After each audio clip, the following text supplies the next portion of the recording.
I paid for their holidays, their bills, and even the New Year's party. The tickets, the hotel, the catering, the fireworks that lit up the backyard like a luxury lifestyle post on Instagram, all on me. And I didn't mind. I really didn't, until I saw the sign. No drama in 2025. Stay home, cash machine. The wind nearly knocked the champagne bottle out of my hand as I stood on their front porch, reading those words for the third time. I wanted to believe it was a prank, some dumb joke, but the glitter pen told a different story. Purple, childish, too careful to be careless. Lily's handwriting maybe, but not Lily's idea. It wasn't meant to be funny. It was meant to cut. Seriously? I muttered under my breath. They couldn't even say it to my face. I looked down at the silver-wrapped box in my other hand. A gift for Lily. The science kit she'd wanted for months. Ordered in November, paid extra to make sure it arrived on time. Now it felt like a brick of regret. I crouched down, placed it gently on the step, and just stood there, listening. From inside, warmth spilled through the curtains like golden syrup. I could hear them. "Where's the extra champagne?" Natalie's voice, sharp and entitled. "Check the kitchen," Mom replied, bright and fake. "She probably forgot it again." Laughter. Then my brother. "But she's sulking. Can't wait for another guilt speech." More laughter. Someone snorted. That one hurt more than I wanted to admit. I didn't knock. Didn't ring the bell. Didn't even text. I just stood there with my overnight bag, champagne still in my hand, and the full weight of a family that never really saw me. Only what I could give. They didn't know I was outside. Or worse. They did. And that was the point. So I turned, walked to my car, sat down, stared at the steering wheel like it could explain what just happened. I drove home in silence. No music, no messages, no more pretending. I left the champagne unopened on the counter, turned off my phone, slept for 12 hours straight, like my body finally understood I was done. And then the morning came. So did the screams. "Where did you get that?" "You've lost your mind. You're so cruel. I hope you're happy now." The group chat lit up like a wildfire. Walls of texts, blame, panic, rage, calls from Mom, missed calls from Dad, a voicemail from Natalie crying and furious, her voice cracking like she couldn't decide whether to beg or scream. I hadn't said a word, hadn't posted a thing, hadn't even answered the phone. All I did was stop playing the role they wrote for me, just once. And apparently, that was enough to burn their perfect little fantasy down to the ground. It didn't start with the party. It started years ago, quietly, like a leak in the ceiling.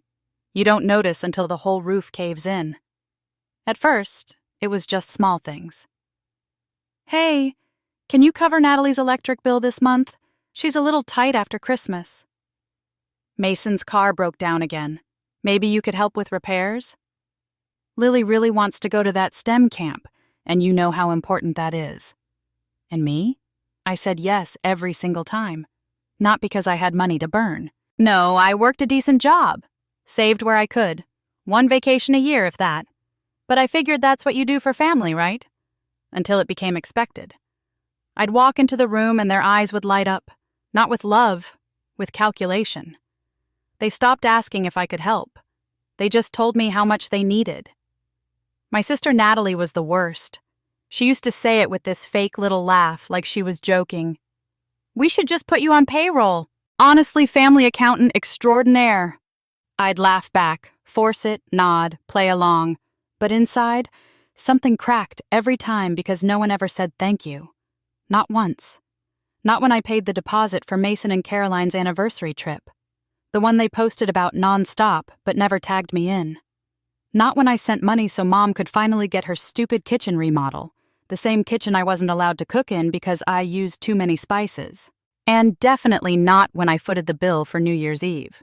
Natalie wanted fireworks, Mason wanted steak, my parents wanted string lights and a jazz band. It was over budget in the first hour. I paid. Again. You don't have kids, so it's fine, Natalie said one night, sipping Prosecco I bought. You probably save a ton. Yeah, Mason chimed in, chuckling. You should thank us. We give your money a purpose. He thought that was funny. I laughed too, tight-lipped, staring down into my drink like it might tell me what I was still doing there.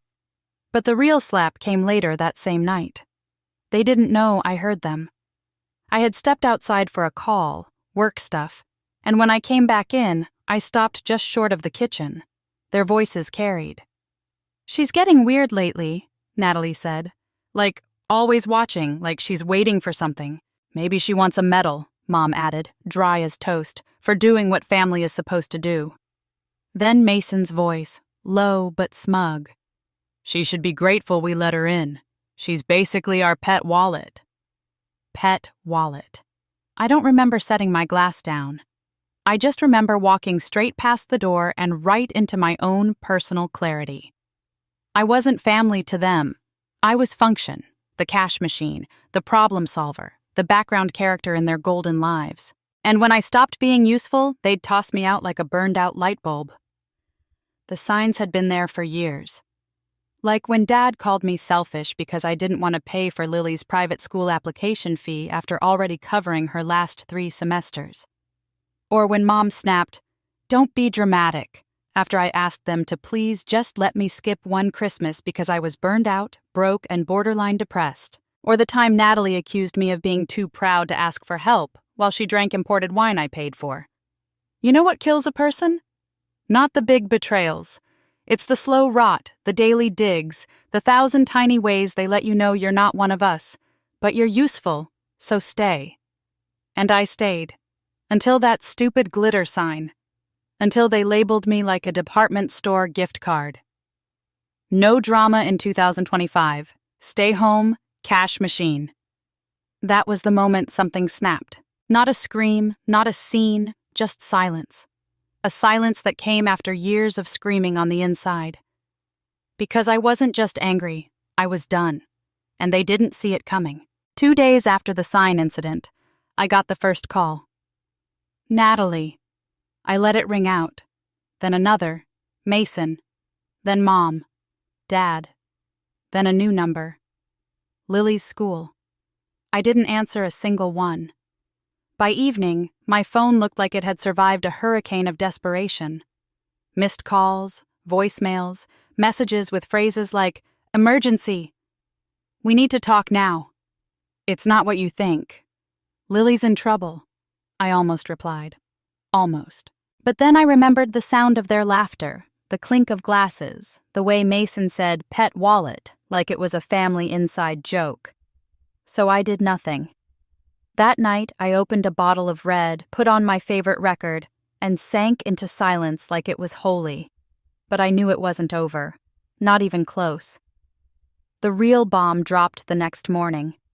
Mom showed up uninvited in her robe and slippers, hair wild, eyes frantic. "You have to come," she said, barging into my apartment without waiting for a yes. "Natalie's total out. Lily, she's crying. Mason's threatening to call the police." I blinked. "What?" "They think you hacked them." I stood up. "What are you talking about?" She shoved her phone in my face. It was open to a Facebook post from Natalie. Public. "Feeling so violated. Someone leaked our private group chat, screenshots, even voice clips. If you see anything, please report it. This is a family matter." Beneath it, hundreds of comments. And there it was, a full dump. Every single message from our family's group chat. Them joking about me, mocking me, calling me pathetic, calling Lily her only investment like she was a stock they were trading in my name. There was even audio. Mason, mid-laugh. "If she ever grows a backbone, we're screwed." My stomach dropped. "I didn't post this," I said. "I know," Mom whispered, suddenly pale. "But someone did, and now everything's on fire." I didn't know whether to laugh or be terrified. "Why would I post this?" I asked. "I've been silent. You people made a sign telling me to stay away." Mom finally broke. Tears welled up. "Please, just come. They're falling apart." Something in me, The part that had always said yes, stirred. But something stronger stayed firm. "No," I said. "I'm done saving people who drown me to stay afloat." She stared like I'd slapped her. Then she played her last card. "It's Lily," she whispered. "She won't talk to anyone, not even Natalie." I froze. Why? And then the twist, the one I didn't see coming. Because she's the one who leaked everything. I swear the room tilted. "What?" "She overheard them mocking you," Mom said quietly. "She saw the messages. She recorded Mason on Christmas Eve. She sent it all to your email, the one you haven't checked." I was already pulling out my phone, logging in. There it was. Subject line: "I'm sorry. They don't deserve you. Love, L." Sent at 2:43 a.m. with every file attached. I sat down hard. All this time, I thought Lily saw me the way they did, like a bank account with legs. Turns out, she saw everything, and she lit the match. That night, I showed up. Not for them, for her. The house was chaos. Natalie pacing, Mason screaming into the phone, Dad red-faced in the corner. Lily sat curled on the stairs, hugging her knees. When she saw me, she ran. Not away, toward me. Full force. "I'm sorry," she whispered into my chest. "I just wanted them to stop." I held her tighter than I'd held anyone in years. Behind her, Natalie's voice sliced through the room. "You think this is funny? You think exposing us online was noble?" I turned slowly. "Calm down, I didn't leak it," I said. "Your daughter did." That shut everyone up. "Maybe," I added. "You should ask yourselves why she felt like she had to." Dad opened his mouth, but for once, no words came out. Mason glared at me. "You're still not off the hook. We needed you. You disappeared." "No," I said. "I finally showed up for myself." I turned to Lily. "Come on, let's go somewhere quiet." Natalie actually lunged forward. "You don't get to just take her." "I'm not taking her," I said. "I'm listening to her. Something none of you have done for a very long time." Lily slipped her hand into mine. And just like that, I walked out with her. 3 days. That's how long they stayed silent after I walked out of that house with Lily. 3 days, and not a single call. Not a text, not a sorry. Not from Natalie, not from Mason, not from my parents. 3 days of nothing. But the internet? The internet didn't stay quiet. The screenshots of the group chat exploded. People made memes, reaction videos, TikToks. Someone posted the audio of Mason calling me a pet wallet over a clip of a Monopoly game catching fire. Hashtag cash machine aunt, nashbar no drama but lotso frisites, had glitter sign of shame. I got messages from total strangers, some thanking me, others sharing their own stories of being used by family, and in nearly every message, one word kept showing up. Hero. But I didn't feel like one. I wasn't trying to be righteous. I just didn't want to be their ATM anymore. And on the 4th day, I did something they never saw coming. A public declaration of truth. I opened Facebook for the first time in years.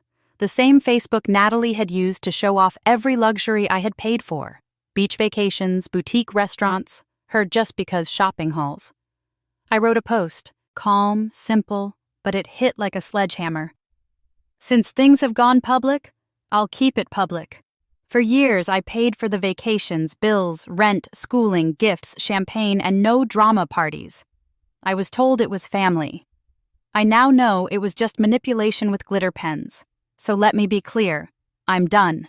No more money, no more bailouts, no more covering for grown adults who mock me behind my back while cashing my support like a paycheck. If you're looking for the cash machine, try an actual bank. I'm closed. I hit post. 5 minutes, 78 likes. 10 minutes, 124 comments. 30 minutes. My phone was vibrating nonstop.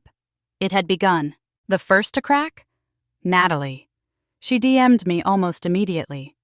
"Take it down, you're humiliating us." I replied without hesitation. "Good, Now we're even? Next up, Mason. You think this is funny? You've just cut off your own family.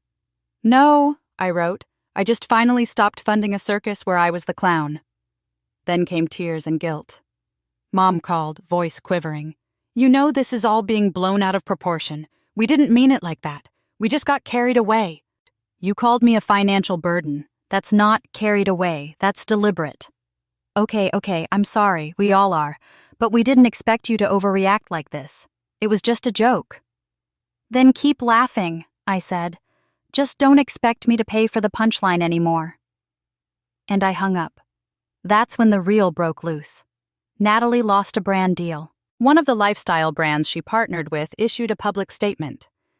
We do not support bullying or emotional exploitation, especially within families. Her influencer career? Dead on arrival. Mason had a meltdown. Apparently, Caroline found out everything. The messages, the recordings, the years of manipulation. She called me quietly one night. Her voice was soft but tired. I always saw how they treated you. I just didn't know how deep it went. I was scared to say anything. Pause. But thank you for taking Lily. She's the only one in this mess brave enough to tell the truth. My parents were furious and alone. Without my financial help, their golden years became gray real fast. No more monthly transfers, no more all-inclusive holidays, no more surprise checks just to help out. Their friends started asking questions. Did you really treat her that badly? Is it true what she posted? We always thought she was just the quiet one. They were humiliated, and for the first time in their lives, they had no one to blame but themselves. And just when I thought it was over, a final message came in. Anonymous, no name, no profile picture. But I knew exactly who it was. You can destroy everything, but don't think we'll forget. I smiled. I don't want you to forget. I want you to remember. Every time the bills stack up, every time you wonder where the money went, every time you pick up your phone hoping for a bailout, I want you to remember that was the last check, the last favor, and the last year you lived off me. No fireworks, no victory parade, just peace. I made a cup of tea, put on a quiet playlist, sat back, and closed my eyes. And for the first time in years, the silence didn't feel like loneliness. It felt like freedom. Part 6. Healing and Moving Forward. I used to think silence meant failure. Like if no one called, if no one needed me, if no one begged for a favor, it meant I had no value. I confused being wanted with being used. I thought giving meant I mattered. Turns out, I was wrong. Now, silence sounds like this. Birds outside my window in the morning. The soft hum of my kettle as I make coffee for one. A phone that doesn't scream for help, money, or guilt. Peace isn't loud, it's not dramatic. It doesn't demand a standing ovation. Peace is waking up and realizing you don't owe anyone anything just because you're breathing. It's been a month since the fallout, since I posted the words that set the entire rotten structure on fire, since Natalie lost her little influencer empire, since Mason lost control of the narrative, since my parents were forced to face retirement without my money cushioning their lies. And me? I moved. Small place, 1 bedroom, clean walls, no photos of forced family dinners, no glitter signs taped to doors, no shadows breathing down my neck. For the first time in over a decade, I have my own space that doesn't feel like a waiting room for someone else's emergencies. I started doing the little things again. Cooking just for myself. Buying a plant I knew I'd actually water. Rewatching old shows I never finished because someone needed me that night. Going to bed when I wanted. Waking up with no one to impress. I started journaling again. Going on long walks without checking my phone every 5 minutes. Waiting for a crisis I'd be guilted into solving. I even took a weekend trip alone. No planning for 5 people. No stretching my wallet to make it look like I wasn't the only one paying. Just me, a backpack, and silence that finally felt like mine. And then came the letter. Real paper, envelope, stamps. Like it was 2003. I didn't recognize the handwriting at first, but when I opened it, I froze. Aunt Grace, I don't know how to start this, so I'll just say, thank you. Thank you for being the only one who ever asked me how I felt and actually listened. I heard what they said about you. I saw how they treated you. I didn't understand it at first. I just knew it felt wrong. But when you walked out, when you took me with you, that was the first time I realized I wasn't crazy for thinking our family was broken. You were the only person who didn't want anything from me. Not grades, not appearances, not to make them look good. Just me, as I am. I want you to know I'm in therapy now. I asked Mom if I could go. She said, no, of course not. Said, we don't need outsiders. So I talked to my school counselor instead. She helped me write this. I'm still scared sometimes, but I'm learning that I don't have to stay in places that hurt. I want to live differently because of you. Love, Lily. I read it 3 times, then a 4th. Then the 4th time, I cried. Not from pain, not from betrayal, but from something I hadn't felt in a long, long time. Being seen. Not as a utility, not as an extension of someone else's failure, not as a walking wallet in a button-down shirt, but as a woman, a protector, a human being who deserved better and finally chose it. I framed the letter. It hangs by my front door, not to brag, not to remember the pain, but to remind myself of the power of walking away and what it inspires in others. Lily saw the fire, but she also saw what survived it. I still get messages, distant cousins, old family friends, even my old math teacher. Did all that really happen? I always wondered why you were so quiet. I just wanted to say you were brave. And I'll be honest, sometimes I feel angry. Angry that no one saw before, angry that I had to explode to be heard. But then I remember, they weren't supposed to hear me. Not really. I wasn't yelling for them. I was yelling for me. Some nights I hear their voices in my head, Natalie's sharp little digs. Mason, smug. You should be grateful. Mom's sighs loaded with guilt. Dad's cold stares when I dare to say I was tired. Ghosts. Just ghosts now, and ghosts don't pay rent. Let me be clear, in case they're still watching. In case anyone out there still thinks they can twist the narrative. In case some distant relative wants to play devil's advocate. I'm not your emergency fund. I'm not your therapist. I'm not your backup parent. I'm not your ego pacifier. And I am not your wallet. I am a person, and I finally chose myself. So go ahead. Keep telling your side of the story. Call me dramatic. Call me cold. Call me selfish. Because for the first time in my life, I am selfish. And you know what? It feels amazing. I didn't lose my family. They lost their wallet. But I found my freedom, my voice, my life.